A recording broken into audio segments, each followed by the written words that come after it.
दोस्तों हर मुल्क की अपनी ज़बान होती है और हर किसी को एक दूसरे से बात करने के लिए ज़बान की ज़रूरत होती है। मगर दोस्तों क्या आप ये जानते हैं दुनिया में कितनी ज़बानें हैं?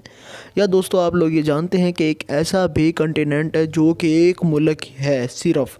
या दोस्तों आप लोग ये जानते हैं कि इस दुनिया का सबसे ज़्यादा ताकतवर सब्सटेंस कौन सा है? दोस्तों अगर आप लोग दुनिया के बारे में इसी तरह की हैरान कर देने वाली बातों के बारे में जानना चाहते हैं तो दोस्तों वीडियो के आखिर तक जुड़े रहिएगा। इसमें दोस्तों आपको मालूमात ही मालूमात मिलेगी। दोस्तों वीडियो शुरू करते हैं।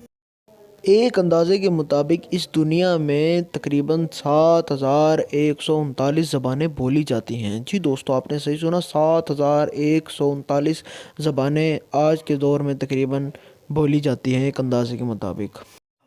अब दोस्तों हम लोग बात करेंगे पीरियडिक टेबल की। जी दोस्तों पीरियडिक टेबल तो हम सब जो पढ़े लिखे केमिस्ट्री से गुज़रे हुए होते हैं उनका ताल्लुक़ पड़ता है। मगर दोस्तों क्या आप जानते हैं कि पीरियडिक टेबल में जे का वर्ड इस्तेमाल नहीं होता? जी दोस्तों इसके अलावा तकरीबन सारे अल्फाज का इस्तेमाल होता है।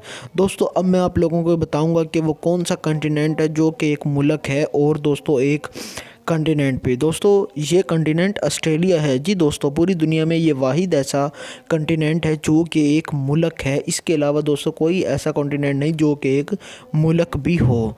दोस्तों अब हम लोग बात करेंगे सितारों की। जी दोस्तों दरअसल दोस्तों इन सितारों में जो हमारे पृथ्वी के हमारे अर्थ के गिर्द घूम रहे हैं, हमारी ज़मीन के गिर्द जो सितारे हैं इनमें सबसे बड़ा सितारा जुपिटर है। जी दोस्तों जुपिटर के अंदर अगर तमाम सितारों को मिला दिया जाए फिर भी दोस्तों इसमें जगह बच जाएगी। एक अंदाजे के मुताबिक ये बात साबित हुई है। दोस्तों अब मैं बताता हूँ कि इस दुनिया में सबसे ज़्यादा मजबूत तरीन सब्सटेंस कौन सा है। दोस्तों दुनिया में सबसे ज़्यादा मजबूत तरीन सब्सटेंस हीरा है। जी दोस्तों डायमंड, आपने सही सुना, डायमंड ही वो सब्सटेंस है जो कि दुनिया का सबसे मजबूत तरीन सब्सटेंस है। दोस्तों अब मैं आपको बताता हूँ कि इस दुनिया में सिर्फ़ और सिर्फ एक वेटिकन सिटी ही ऐसा मुल्क है जिसमें दोस्तों सिर्फ एक ट्रेन का स्टेशन है। जी दोस्तों आपने सही सुना, इसमें सिर्फ़ और सिर्फ एक रेलवे स्टेशन है।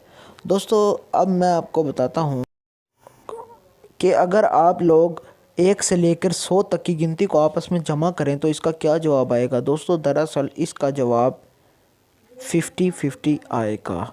दोस्तों मुझे उम्मीद है आप